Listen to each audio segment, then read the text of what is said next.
Thank you so much. We welcome you to Metro. If this is your first time tonight, pray that God would bless you richly. We're studying the book of practicality, the book of James. If you would, I'd like you to turn there to another paragraph. It's James chapter 4, verse 13, down through verse 17. 5 verses.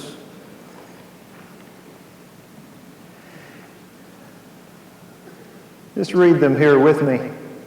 James 4:13 and following. Come now, you who say, today or tomorrow we'll go to such and such a city, spend a year there, engage in business and make a profit. Yet you don't know what your life will be like tomorrow. You're just a vapor or a breath that appears for a little while, then vanishes away.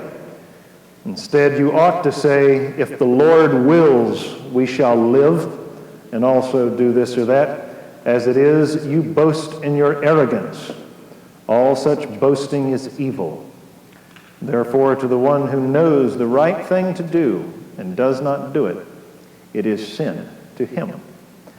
There's this classic story of these two buddies that were dear buddies, and they were great lovers of baseball. To the point of every conversation was about baseball. They knew all the stats, knew all the players. And one of the buddies had a near-death experience, one of these out-of-body things, and supposedly went to heaven. The guy said, well, I've got to know something. Is there baseball in heaven? The guy said, well, I got good news and bad news. He said, well, give me the good news. There is baseball in heaven. He said, fantastic. He said, the bad news is you're pitching tomorrow. Now there's something about life that we don't like to think that it's like that. That we like to think we've got this secure hold on life. We've got all of our 20-year plans. And what can give us sometimes a bad picture of our frailty is the opinions of all of our friends who tell us that we are successful, especially those when we happen to be wealthy. It's one of the problems with wealth, that it can it supposedly confers to a man or a woman kind of an alien grace that wealth really doesn't have, but we think that it does, that it gives us that kind of security. That's why Paul, writing to Timothy, he said, instruct those who are rich in this present world not to fix their hope on the uncertainty of riches or to be conceited, but upon God who richly supplies us with all things to enjoy. In other words, make sure that if you're a Christian and have money, that you use your money. You don't let your money use you and distort you as to what it really is, things that money can't give you. I've got a dear friend that his father flew for American for years, top senior pilot, saved up his money, bought him his classic kind of place in the country for he and his family, retired early and had it all set about how he was going to spend his life, and he wasn't but in his mid-50s. And he had it all laid out. Went to his retirement party, and there at the restaurant at his retirement party, after he sat down from the toast, became lightheaded, and he got dizzy and he passed out. And they wanted to make sure he was okay, took him down for a scan. Turned out that he had a tumor, and he was dead within a year. A harbinger of it coming at his retirement party. And he was a Christian, loved the Lord, served God greatly. But the fact is, we don't have that lock on life we would like. Looking at the Dallas Morning News this morning, 2 17-year-old boys, one from Cistercian, one from Highland Park, great-looking kids. And yet they're with the Lord today. Died tragically, unexpectedly. We just don't have that kind of lock on it. My own father died at 72, and my father and my mother, one time in their marriage, had a vacation. We went to Carlsbad Caverns to watch the bats fly. Boy, that was fantastic. I'll never forget it. There they are. I'm back in the car. Here we go. Keep on back up. That was our one vacation. We stayed overnight in Odessa. All right? Man. And you know, my dad they saved their money, and they were excited whenever we 4 boys all got our college education and went out because they were going to enjoy life. And just 2 years after my youngest brother graduated, my daddy got phlebitis in his legs, and it turned loose into blood clots in his lungs, and he was dead. Waited all of that time to enjoy life, working as a civil service worker, never had but one vacation, and he's dead. And sometimes we would like that kind of luck on life. You want a great verse? Listen to this from Solomon. Do not boast about tomorrow, for you don't know what a day may bring forth. Proverbs 18, verse 11 says, a wise man's wealth is his stronghold, a fortress in his own imagination. Proverbs says, don't set your sights upon money, for like a bird, it will fly away. Meaning you get close to it, and then you get there and you find that you need some more because you're trying to give it an alien grace. Jesus talked about a wealthy man. The only fellow in the Bible who is personally called fool by God was a fellow who said, soul, you have all of your wealth saved up. Take your rest, eat, drink, and be merry. You have many goods laid up for many years. And the Lord saith unto him that night, thou fool, tonight your soul is required. And that's the assumption that we get sometimes. Many goods, many years. Really? Do we have the right to ever say that? Many goods, long life. Fool, tonight your soul is required. Whose then shall these things be? Well, now that you're so encouraged, I want to show you this message here. James, in verse 13, asks a question. Or he makes a statement about the assumptions of successful people. You know, in Dallas, success is like a material thing. I mean, you can see it. You've heard me say it before. About the time you hit Trinity Mills, Dallas gets on you. Like a musk, you can touch it, you can feel it. And there's the assumption sometimes of verse 13. Come now, you who say, today or tomorrow we will go to such and such a city, spend a year there, engage in business, and make a profit. You notice all of those assumptions? I'm going to live a year beyond today, and I can make my life profitable. And James says, come now. He says, where do you get such audacity that wealth gives you the right to determine your life, how long you will live? A man plans his way, Proverbs says, but the steps are ordained by God. Come now, you who say, a year from now, and that you can even state that you're going to be successful. Now, he's writing to a Jewish clientele, James is, but they had become essentially deists, that they were in charge of the universe. Rather, verse 14, he says, this is the way that a proper Christian should approach life. You do not know what your life will be like tomorrow. You are just a breath, literally. You are a vapor that appears for a little while and vanishes away. It's like when you go out on a cold day and you breathe and you see that mist occur and then it's gone. And that's the way that we are. 1,000 ages in thy sight are like an evening gone. We are just grass that withers in a nighttime. We are so quick. We're just a little window of finiteness. And that's what James says that you are. As a matter of fact, one of my favorite texts is there's a fellow in the Bible named Hazael. He's a Syrian general, and he assassinated his king, whose name was Ben-Hadad. And do you know how he killed him? Ben-Hadad was sick, and Hazael took his life. And the Bible says that what he did to assassinate him, this great noble king that was nigh unto a deity, is Hazael took a cloth and he dampened it. And he laid the cloth down over the king's face. And he took his life. Because he took his breath. That's all that we are. Isaiah, great sarcastic verse. Do not fear man, whose life is in his nostrils. we would put it like this: don't fear man whose life is in his nose. That's all that we are. I watched a situation comedy once. A guy got to mouthing at another guy. A fellow reached out, just grabbed his nose. You own a guy right there. Just try it with the guy next to you. Just reach on over there. No, I'm kidding. Just you grab your nose, you're grabbed. There's nothing you can do. His life, man's life, is in his nose. That's how delicate that we are. I want you to think about it just a moment.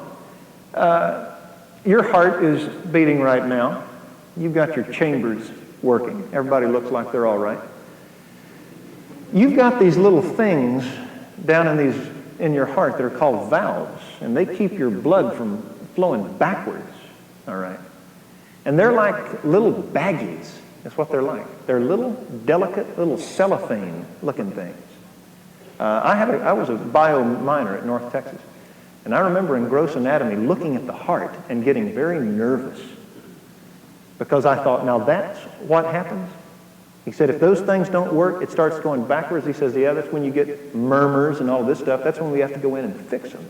And he says, if they do it too much, he said, the way that you can tell it is that you're in heaven. I'll never forget that. And then we had this professor at North Texas, and I'll never forget him. His name was Dr. Tad Lott, Dr. James Lott. His name was Tad. And he was an interesting fellow. He was a professor, and he would say to us, and he's 70-plus years old. This guy, today he's still my standard for teaching. This guy and Dr. Howard Hendricks for how to educate. And I remember him saying to us, he said, I can tell you how anything in the human body works. He said, I can't tell you why anything works. He says, to know that, you got to go to Sunday school. And he was a very honest scientist, that he was a mechanic. But he said, outside of that, in the metaphysics, the origin of man and his meaning, that's God. You got to know him. And him talking about, you ever know what an aneurysm is? You've got these vessels, you've got these arteries, and they've got these little walls on them that keep the blood going through them. And if they ever get weak and distended, they get like balloons. And if they pop, you're in glory, right there. And you've got one right about here, and it can pop on you. You've got them up here that can pop on you. And the reason that you're here listening right now is because these little things, about 1/16, eighth of an inch, they're remaining intact for now.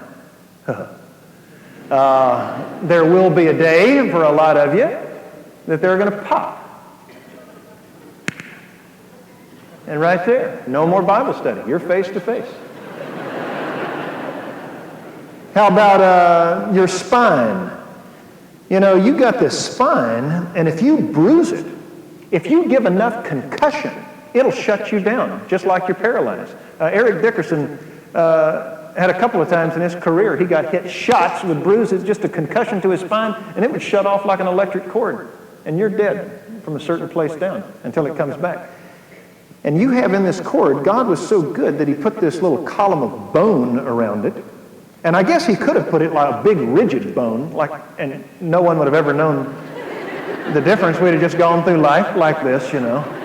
But God was so good that he cracked the bone into little segments, and you got these big lumbars here, and these thoracics, and these cervicals, and they bend. As a matter of fact, they're not even straight up and down because they'd put too much weight down there. They're bent like this, and they give. They're in an arc, a curve, and it's marvelous how it works. And there's even a cushion between them, so that you can kind of bounce around and not know that that they're like that as long as you're young, all right?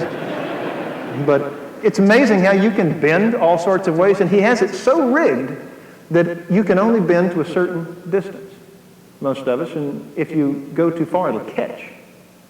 But if somehow you are a ball player and you take a lick, or if you get in a car wreck and you take a lick up here and it forces it beyond, it's like pulling the plug on something. See also Christopher Reeves.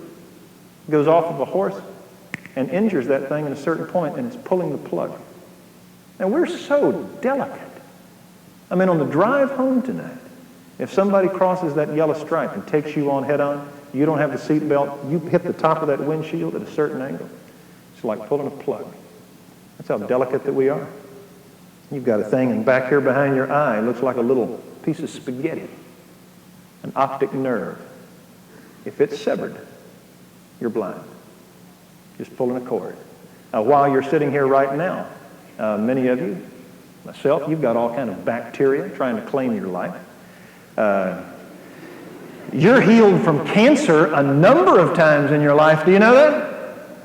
You get cancer lots of times in your life. You have cancerous cells that are going to take over, and you have this system in your body, this immunological system that attacks it and kill it. As a matter of fact, it's so good. I had a doctor once tell me, he said, you read all that stuff about guys that have operations and they leave forceps in you and scissors and things like this, gloves, you know the story.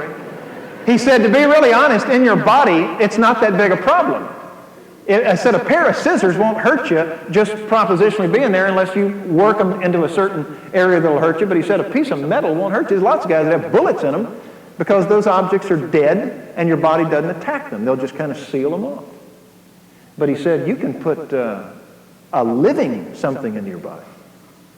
And he says, your body will kill it. It'll turn on it. And he said, this is why a heart, you might get a heart or a liver transplant. Your body knows it's not yours. It'll kill it. As a matter of fact, your body can get crossed up, and your white blood cells can turn on your red blood cells. And that's known as leukemia. And you can take your own life. That's how, as you're sitting here, there's stuff trying to kill you. But you've got these little, you ever seen a white blood cell? They ain't impressive. They're just little bitty fellers in there. And they'll gang up and they'll kill that thing. And if they happen to lose, or if you get an acquired immune deficiency syndrome, then you're toast there.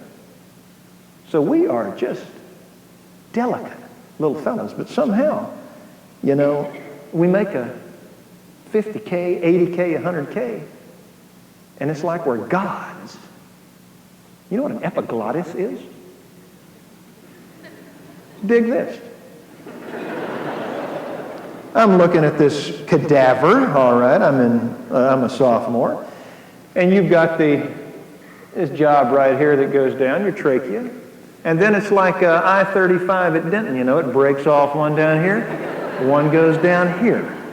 And this thing right here goes to your stomach. This thing right here goes to your lungs. And it starts right here. Now, let me ask you a question. How does a baked bean know to go right instead of left? You ever had a bean in the lung? That's a bad deal right there.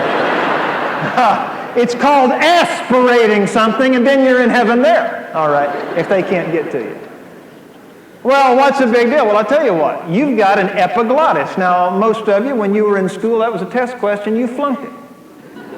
And this little job right here just goes back and forth, and it knows that's air, that's a baked bean, and it doesn't get mixed up. Amazing! If it ever does, that's a real bad deal because you'll die. And we've got all kind of stuff like that in our bodies. We are just delicate little machines. And heck, we haven't even gotten into the brain yet.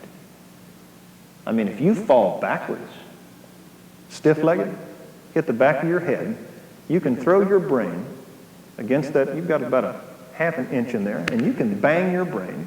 And if you bang it hard enough, it can start to swell.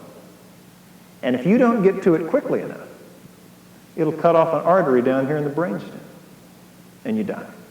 And that's all you have to do is lock your knees, fall backwards, hit on your head, and get a brain swelling.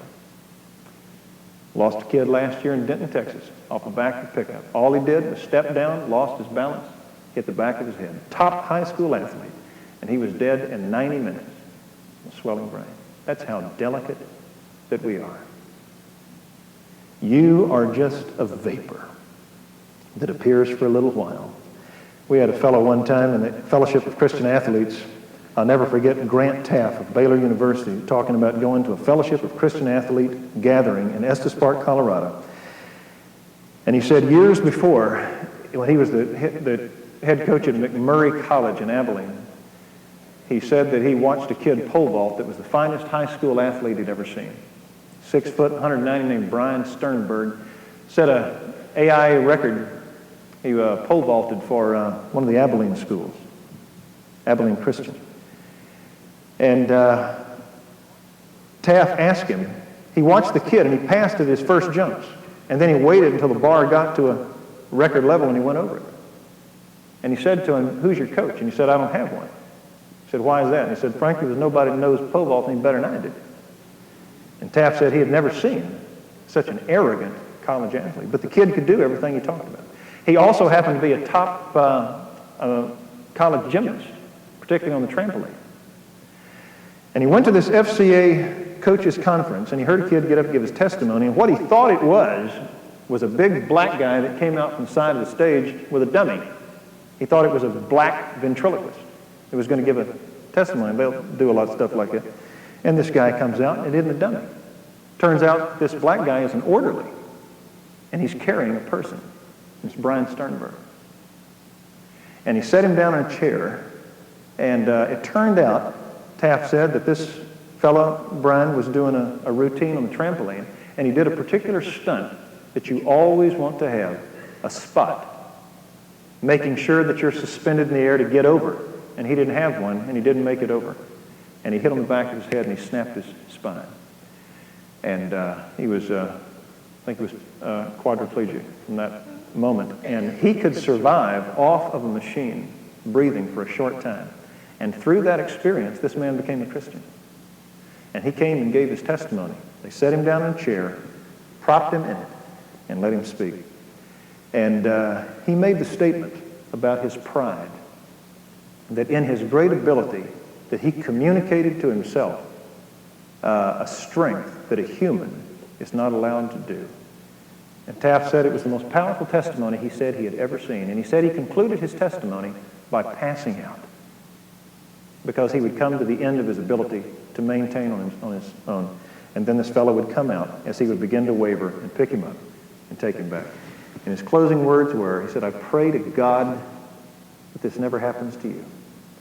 But he said, if you are so proud that it takes this to bring you to the knowledge of who you are," he said, "I pray that it might." The thought being that physical life is a very small price to pay for eternal life.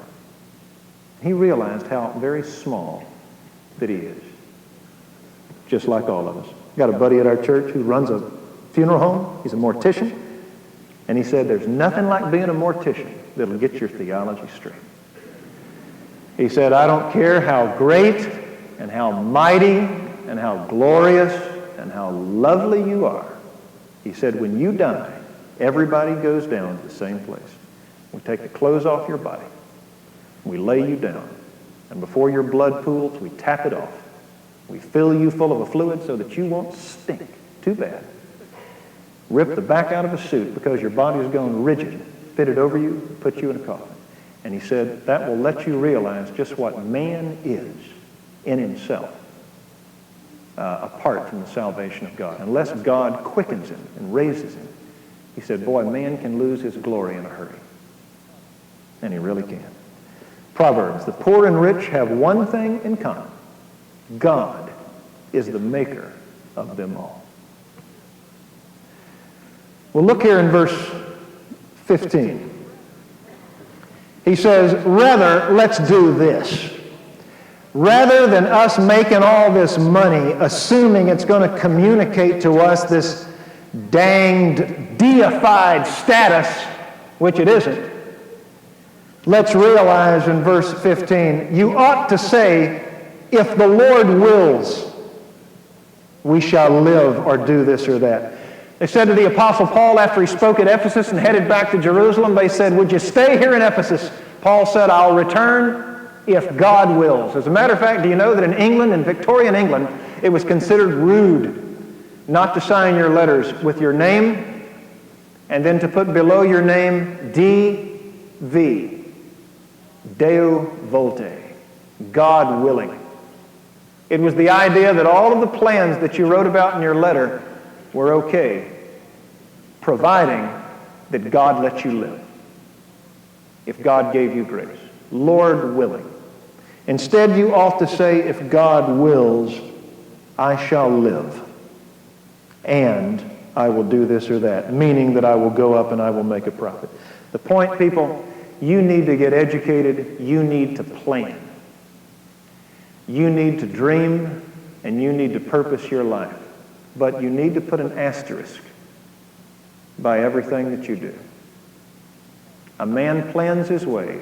God directs his steps. Don't let your organization turn you into a deist. God willing. No matter how much money you have made, God willing, you shall live tomorrow. Napoleon, you ever heard that story? They asked Napoleon whose side was God on in a battle. He said, the side with the biggest cannons. Isn't that arrogant? He ended up losing his army, almost lost his life, died of cancer on the island of St. Helena. And he said at the end of his life, man proposes, but God disposes. And that is true. The book of Isaiah, the arrogance of Babylon. They say, I shall never be a widow. I shall never see mourning. M-O-U-R-N-I-N-G. I shall never see mourning because I'm so powerful. And they did. Verse 16. As it is, you boast in your arrogance. In all such boasting.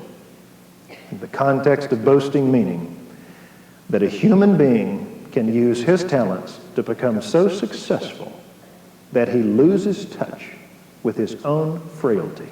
That boasting is evil. Incidentally, you know what the word pride is in the Greek text? One of the chief words in the Greek text for pride is tuphuo, T-U-P-H-O-O. And it means wrapped in smoke, or you're blind, can't see who you are. All such boasting is evil. Can I show you a text here that has helped me more than any text, I think, in the area of planning and money and the accruing of money? It's in Proverbs 27. Just show you one little paragraph. You're all so dang depressed now. We'll close in about 5 minutes. Let you enjoy the days you've got left.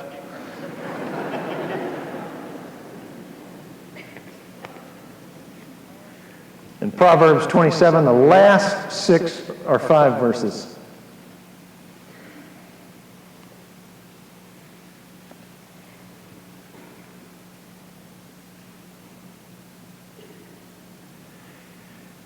Heck, it's 8:25. We got time, Doug. What do? Juggle? Do something. One of the things about James preaches really fast.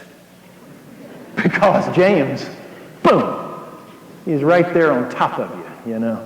I've always noticed this. Anytime you teach the book of James, hermeneutically and homiletically, it's a very quick paragraph. James just doesn't give you a lot of east-west verbiage.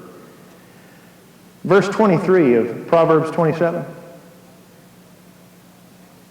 I was asked one time by our college director, he said, we want to give out a tape to all of our college students and to any enrolling freshmen. Which one should we give? I said, give them Proverbs 27, 23, and following. I can't think of a better text for a young stud than this verse series right here. Watch this. Verse 23. Know well the condition of your flocks. Incidentally, I spoke one time at Dallas Seminary to a businessman's gathering. Ladies and guys down on Swiss Avenue, whole bunch of very successful Dallas businessmen. Guess what I gave you? This text right here. Best I've ever found on a correct perspective of money. Solomon speaking here, this guy was so wealthy that you equated his wealth in the countries that he could control. Verse 23, know well the condition of your flocks, Solomon says, and pay attention to your herds. Now that verse is usually used about a New Testament pastor taking care of his church. Well, I'm sorry, but in the context, we don't have anything about the church in reference. The word shepherd here in the Hebrew means shepherd. That's all it is. You're talking about a blue-collar man, a shepherd. And Solomon's saying to this fellow, we would call him maybe a plumber. We'd call him a fellow on a work crew. Fellow, lady that works with her hands. Shepherds, look well to your flocks. Take care of your herds, meaning do your job well. Enjoy it. Verse 24, here's why. Because riches are not forever, nor does a crown endure to all generations. Which simply means, don't come driving by my digs on the Sabbath looking at my palace and thinking, I would be happy if I was there. Solomon says, if you've got a job as a shepherd, enjoy your job. Don't look at where I am and think it's going to make you happy. It's not. I mean, how much turmoil do you have with 700 wives? You think that would keep you up at night? Just a tad? Verse 25. Here's what a shepherd has. When the grass disappears, the new growth is seen. And the herbs of the mountains are gathered in, which simply means you've always got this thing you can count on, as much as a Jew can count on in the land of Palestine when it's in the favor with God, is that it's going to rain and you're going to have grass. It's always going to be there. And your cattle are always going to be able to eat it. You're always going to be able to gather in the herbs of the mountains, meaning you've always got your fresh vegetables. You've always got your food. You've always got a place to eat. Be content. Verse 26, you've always got clothing. The lambs will be for your clothing. Incidentally, what's the Bible say is financial security? If we have these two things, with them we shall be content. Food and covering. Solomon says you've got lambs, you've got grass, you've got herbs, you can make clothes, you can have stuff to eat, and in verse 26, the goats will bring the price of a field, meaning that you can have a house. You can build a home. You can have grass, clothes, and 3 squares a day. Verse 27, you can even have a family. There will be goat's milk enough for food, the food of your household, the sustenance of your maidens. God will give you enough for food and covering. And if you want to have a family and lots of kids, you're always taken care of. Isn't that a marvelous text? It's talking about the blessedness of simplicity. Don't look at a rich guy and think, if I just had that brass ring, I could really be happy. What is security to a wealthy man? Just a little bit more. Great quote by one of the Hunt brothers. They asked him when he tried to con in the corner of the silver market why he tried to do it. He said, $1 billion just isn't what it used to be. Solomon says you've got what you need. Enjoy it.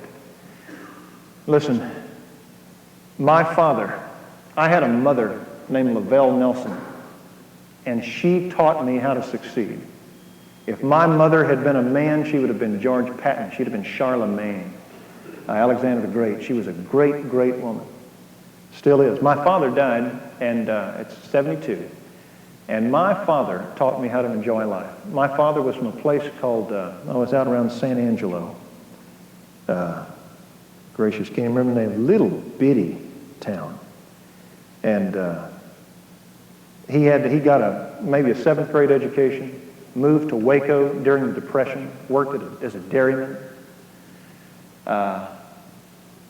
He never made, I don't guess, more than $500 a month.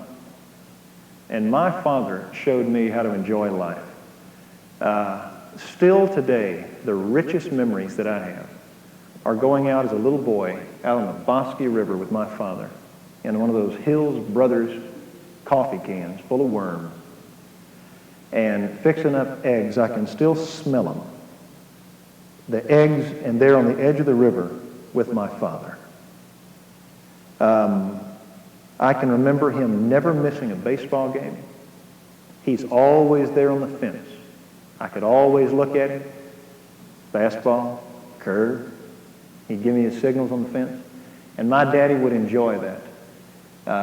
I can remember peach ice cream in the backyard, the kind you have to crank, that have that little taste of rock salt still there in it, you know. And of sitting there with my father in the backyard under a pecan tree, with this mutt dog named Johnny and eating peach ice cream with my father under there. I can remember going down to Flynn's Barbershop in Waco, Texas, and my father going down there with those barbers' names were, you might imagine in Waco, Billie Jean, all right, Homer, Bill, and a guy named Earl. And they were fixtures. And Floyd and Goober and Barney, Aunt Bee, and we'd go down there and eat ice cream, and Daddy'd drink a Coke, and we'd go get our hair cut, and Daddy was so proud of us, and I can still smell the talcum of that place. And I can remember my father sitting down there and just doing what old men do, just lying. You know, everybody else. How great his boys were. Bringing down there those newspaper clippings that you'd have that would grow yellow up there on the bulletin board. And you know, I make a whole lot more money than my daddy does. But I've never, ever had anybody teach me how to enjoy life quite like him. And I'm glad I had my mother to give me drive. But I had my daddy, and his memory is still with me about the art of enjoying life. And same thing with you. Don't think, Proverbs 27:23 following, that you've got to have all this stuff to enjoy life. Solomon says if you have food and covering, and if you can have a place just to sleep for the night, he said life can be sweet. You can't do better than good friends. If you've got health by God's grace that you don't deserve, none of us do, enjoy what health that you have. When God, by his grace, brings a man or a woman into your life, it's a good thing, a gift from God. You know what my greatest joy is right now? Sitting in the backyard on a morning after my studies are over, and it's still not quite yet hot, and going out on the swing. We've got one of those Cracker Barrel looking swings, you know, the old wooden swings, and swinging on my swing with a cup of coffee. And my wife, with her back up against the arm of that thing, and her feet in my lap. Because she likes her feet rubbed, all right? And so I can drink coffee right here, and I can rub her feet. And here come my two dogs. Here's Sammy, and here's Kip. And they walk up and just scratching their heads and swinging. Now, my house is not that big, and it's sure not that wealthy. And we drive this good old production car. But I'll tell you what, I cannot find anywhere that I can buy a moment that's better than that. And in all of my travels and in all the fun, I try to get back home as quick as I can so that I can get the coffee brewed and get to that swing. Because I can't outdo that swing. Now, young studs, don't outsmart yourself about life. It's not that difficult. Trust me. You love God and walk with him, and don't complicate your life by the snares and the briars of evil. Sin is a bad thing. It will complicate life. Holiness, like we sang for, is the most glorious thing in the world, is to be free from the dilemma of evil. Secondly, make all the money you can make. You've heard me say it before. Honestly, give right off the top to God. The rest of it, live within your means. Give it away and eat Rocky Road ice cream. You'll gain weight. All corpses are thin, and don't worry. You're going to die anyway. Enjoy life. I can't tell you how many businessmen Successful men, particularly men, the driven guys that I've talked to, that I'll say to them, when's the happiest time of your life? You know what they all tell me, people? It's when I was living in a duplex, getting my master's, working for 84 lumber, making $750 a month, paying $400 on a duplex, and I had my wife and a kid, one on the way, and a sandbox, and we would go out and watch a movie and eat a Snickers and walk around sucking toothpicks, looking in the mall. And that's the happiest time that I ever had in my life. And I can get very wealthy men. I wish I'd have brought them. I could give you quotations by Henry Ford, Carnegie, Rockefeller, Mellon on the happiest time Ford said he had was when he was a mechanic. Carnegie said that $1 million is more than any mortal should have to worry about. So don't outfox yourself. Life isn't that complicated. The best guys we know, Jesus, Peter, Paul, you could shoot dice for all of their possessions. Enjoy what you have. Man, when you get married and you got all your ambitions coming together, don't go run out and buy about $10,000 worth of furniture and put yourself in hock over some house or some car you don't need. Live as low as you can and go skiing. Ski. Trust me. And I have no stock in Breckenridge or A-Basin. I'm telling you, put your money in a good camera, go skiing, go to the river, go to the lake, and enjoy the real marrow of life. You've seen Dead Poets Society? Carpe diem, seize the day. I mean life for what it really is. Do you read poetry? What do you do on the commode? You got to find something. Listen. Go down to the bookstore. I just do that for Doug. That's all. Just watch Doug die in a pile right there. Go down to the bookstore, buy you, there's a book out called 101 Famous Poems. And it's the famous book, it's the gleaning of all the best. And put that babe right there, all right? And you just read and learn, man, to enjoy life and the beauties of life. If life is nothing but an acceleration unto goals and you don't stop and smell the roses, if you don't stop for poetry, if you don't have affection with your mate, if you don't have time in the swing, if you don't pet your dog, man, you're just accruing things for a garage sale, and there's nothing more depressing and despairing trying to look at dead, cold objects to find a philosophical gist to your life. So that's what I do, because these guys did it, and you'll find it'll work for you. Enjoy the life that God gives you. If you've got the talents to make a bunch, may God bless you. May He really. Most of us are stuck in there 20 to about 80 to maybe 100 on a good day. Make it honestly. Enjoy it. Give away what you can. But whatever, don't try to make your personality and the defining element of your life the things that you can purchase and display. That is worldliness. It is ostentation. It is finite. It's despairing. It's discouraging. It all goes downhill, and it's sin. All right? Good stuff. I'll tell you the best thing you can do. Become a joint heir with the richest person in the universe. That's the best thing. To become a Christian, you become a joint heir with Jesus Christ, the only begotten Son of God. What's His is yours.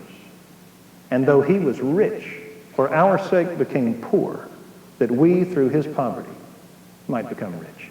There is no person so wealthy as the person that's forgiven. There's no person so wealthy as the person that possesses divine righteousness as a gift.